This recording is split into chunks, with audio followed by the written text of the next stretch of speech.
Hello, and welcome to Making Sense of It. This is our gift to you from the Glasser Institute for Choice Theory. And each week we have a faculty member to present, or a certified member, to present something about Dr. William Glasser's choice theory and reality therapy and how they use it in their life and the wonderful results that it brings about. And so welcome here and tune in live. And then whenever the recording is stopped, you'll have an opportunity to speak with the speaker personally. So our speaker today is Levin. And Jay is going to be talking with us about choice theory and the early civilization people of Vedantas. Is that correct, Jay? Yes, welcome. That's correct. So I'm going to turn it over to you. All righty, thank you. I'm not seeing people tiled, so have you shared? Okay, you'll need to share the screen so that I can. I did, Jay. I gave you permission to. You have to share it from your end, Jay. Yeah, I will. I see now that you gave me permission. 1 second, ladies and gentlemen. 1 second, here we go.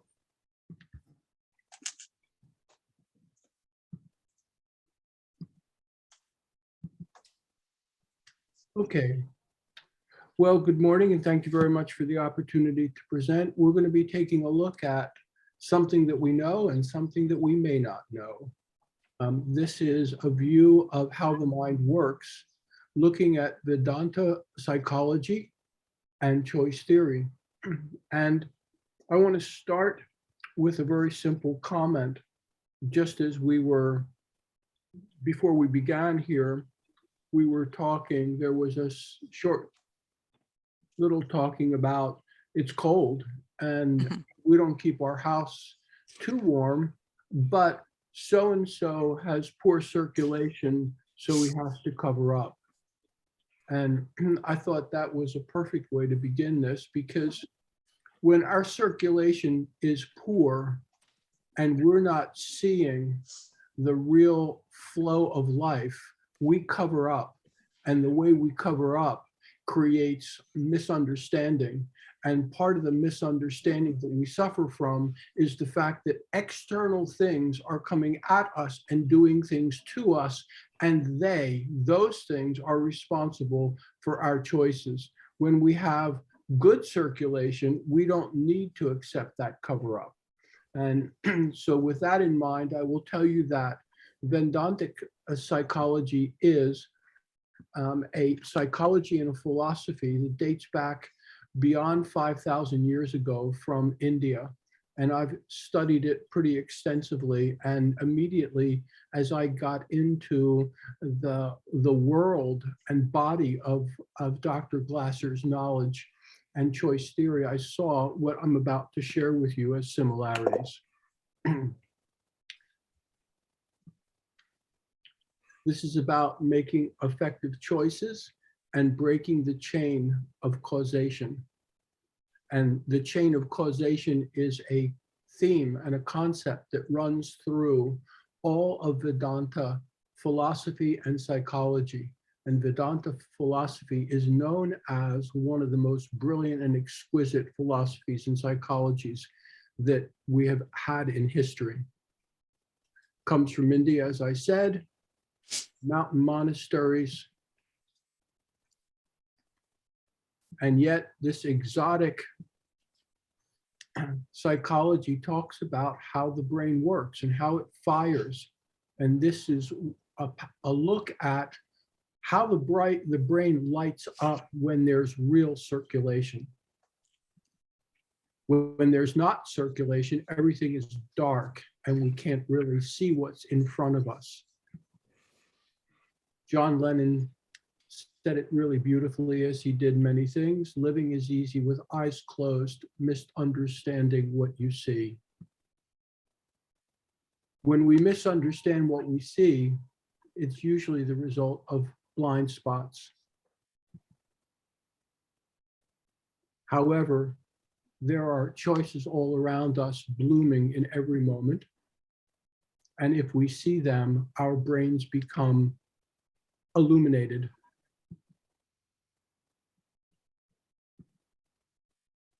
Smarter intelligence is collective.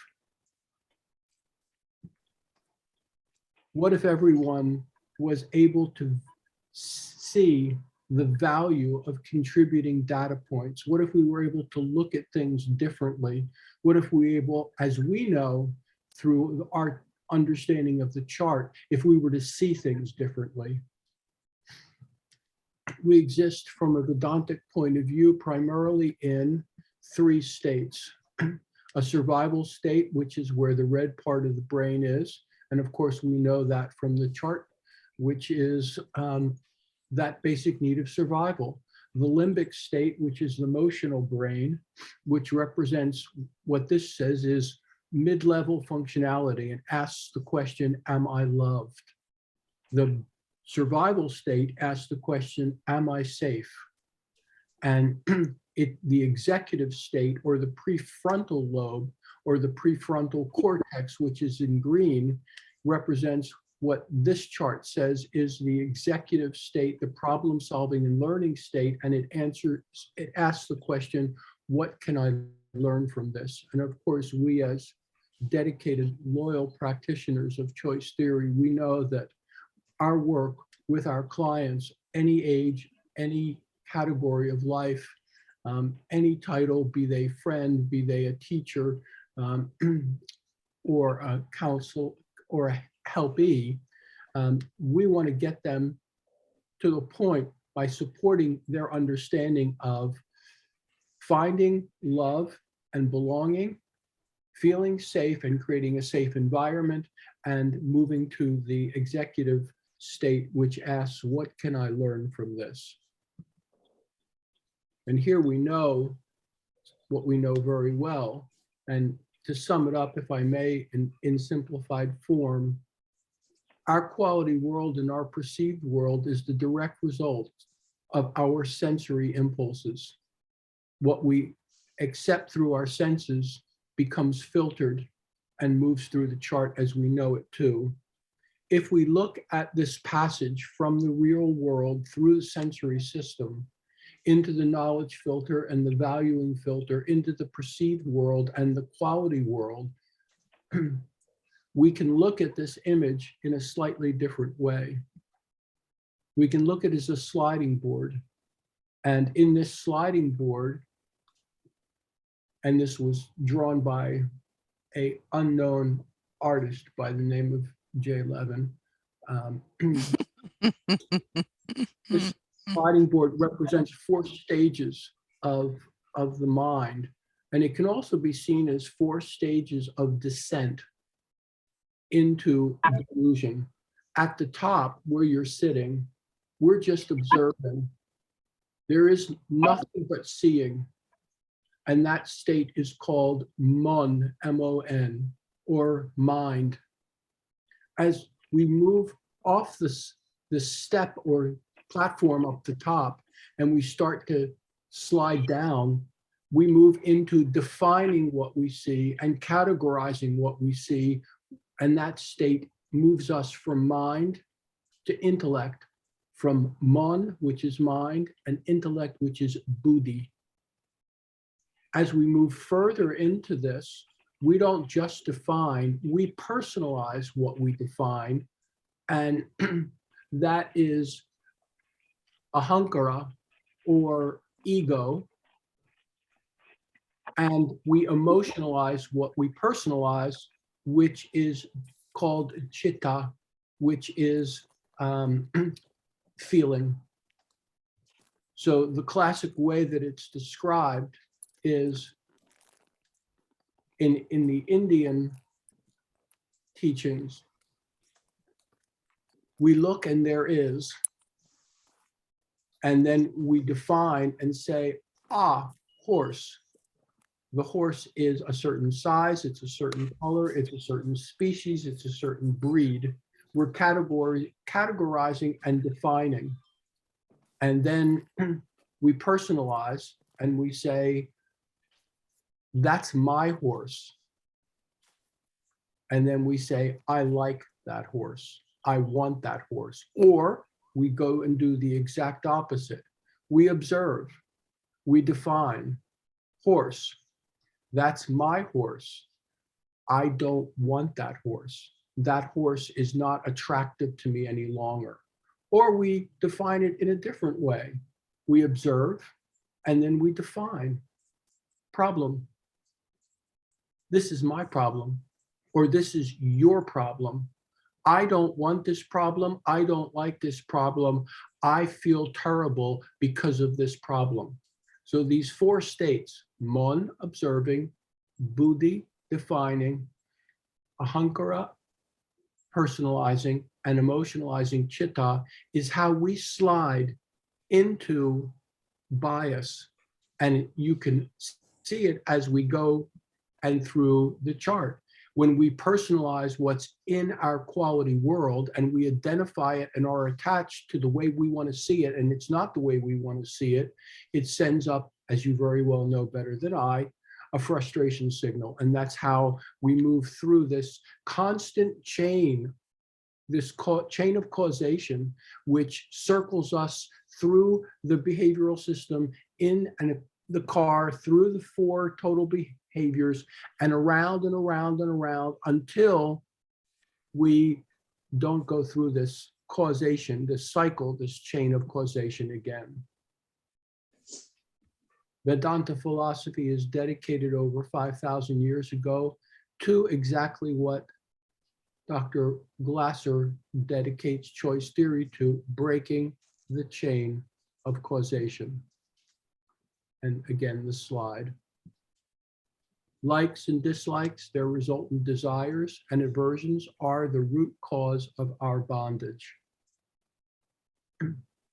Glasser doesn't use this language, but Dr. Glasser certainly makes this point, even to the point of saying that everything we complain about is a choice. Mon is mind. It just mirrors, it reflects an image as it appears through our senses. Mon, mind. There's no, when we get to intellect, there's no qualifying, or when in mind, there's no qualifying, there's no defining. It just is. Buddhi is intellect. This is when we define, we categorize, and we inform. This is when we all go into the kitchen and chop and dice things up into small little pieces, or we get on the phone and constantly try to make phone calls and organize information. But still, we're not attached because we're just defining, categorizing, and informing. This is the functionality of the portion of the mind which is intellect, ahankara, or ego. This is my problem. This isn't my problem. This is your problem. We personalize it. This is the subjective view. This is what Dr. Glasser encourages us over and over, and his patients in his books to move from a less subjective perspective to a more objective perspective. What is the purpose of this behavior? To look at it more functionally rather than mine, my ego, my problem. This is happening to me. As George Harrison said, all through the day, I me mine, I me mine, I me mine. But even in this state of ahankara, it's personal, but at this point, it's not bound by ownership. The ego is not bound at this point from an Indian Vedantic perspective at ownership. Ownership comes in at another point. The ego personalizes identification, but it still remains somewhat abstract. We still can catch ourselves if we can catch the impulse. Feeling is the reactive process. It's chitta. That's why over 5,000 years ago, yoga was defined as yogas chitta vritti narod, which means yoga is the neutralizing of the whirlpools of feeling. It's the feeling and the reactive process that creates our likes and our dislikes. And as we go deeper and deeper into our likes and our dislikes, we identify with them, we become them, they become us, and we find ourselves caught in a revolving door in a windy city. And we just keep in that circle like the chart shows us. Chitta, feeling, is a reactive process. This is the core source from a Vedantic perspective of delusion. And I will say that for me personally, this is the reason, one of the many reasons why I was so and continue to be attracted to the beauty of what Dr. Glasser's choice theory tells us. It's clean, it breaks the psychological model, and it encourages us through reality therapy to be a doing method. What action can be done? What can be done in the here and now, and not to go back into the past of where it came from or try to research. It's not relevant. In this way, that this aspect is very Buddhist and very Vedantic. Again, yogas chitta vritti narod. Yoga is the neutralization of the vortex, the vrittis, the vortexes of feeling. I had the pleasure of participating in a role play in Mona's basic intensive, where the participant in the role play was playing a client of his, and the client could not get out of the emotional cause and effect reactive process that said, why should I change? It's that problem. And he and I were in that role play for 15 plus minutes, and he just would not let or stop that vortex, that vritti. He just was wrapped in it. He couldn't let it go. Again, mon, mind, it observes. Buddhi, intellect, defines. Ahankara, ego, personalizes. Chitta, feeling, emotion, how happy or not happy we are. This is, hi, nice to meet you. This is my wife. This is my husband. These are my kids. All through the day, I me mine, I me mine, I me mine. Mon, intellect, ego, and feeling, the source of sliding into delusion. The four states of mind is represented by Vedantic philosophy. Mind is at the top of the head, intellect is between the eyebrows, ego is at the medulla here, and feeling is in the heart. So these are physiological representations. This, ladies and gentlemen, is Vedanta's expression of total behavior. This is mind, feeling, thinking, and physiology. And of course, there we have the sliding board once again. And it's our role to help ourselves and to help those we can who ask to walk up that slide and stay in a place that is more neutral and not slide down into the identification that happens when we begin to move from observing to defining, from defining to personalizing, from personalizing to emoting, and we enter into the reactive process.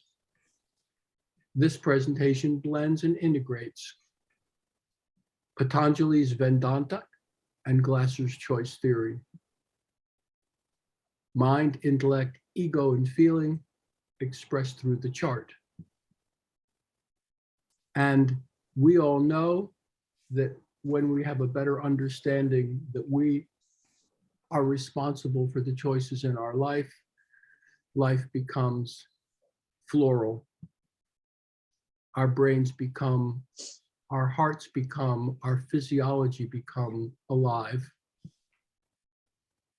We see choices, opportunities.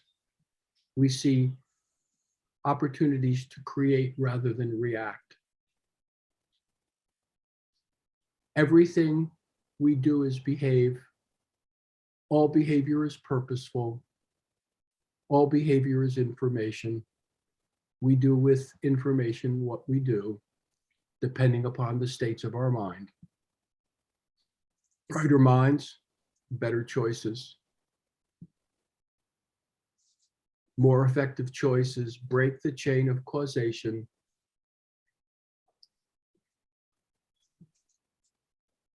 This is how the mind works.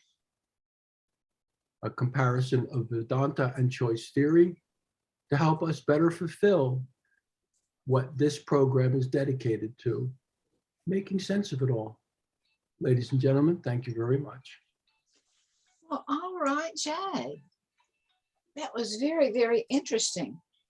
So when you first started out, you gave the quote or made the comment, smarter intelligence is collective. Is that then, did you define it in looking at sliding down into bias or into illusion? Smarter intelligence is collective. I would define it, no. That slide possibly is, it appears that that slide is misleading. Smarter intelligence is collective. It's when we are, I think I need to rework that slide. It's collective in the sense that when we're more coactively looking at reality and what our choices are, instead of being the victim of what's coming at us. Okay. And I really like, would you go ahead and stop your screen share? I really like the way that you backed us up. You took us forward and defined things extremely well. And then you took us backwards so that we could see how that, whichever way we were looking, forward or backward, we could see how it meshed together and blended with Vedanta as well as choice theory. Yeah, and I owe the presentation that I'm giving you today to Mona, because when I presented in graduation, I said, I'm happy to present this. I got to admit that this is not, because it was another presentation, this is not the presentation that I really wanted. So Mona, being the sharp shot that she is, said, well, you know what, I'm going to ask you before we finish to present that. So that this is the result of that. Well, thank you for having the courage and the boldness to do that. Yeah, I used to wonder, what would Dr. Glasser say if I was in front of him instead of Mona on that day when Mona met him and he said, would you like to have lunch with me? And Mona talked about spirituality. I would have been interested to see what he would have said. But I'd like to believe that he would see the relevance of this, and it opens up something which I'll touch on. I won't take it any further.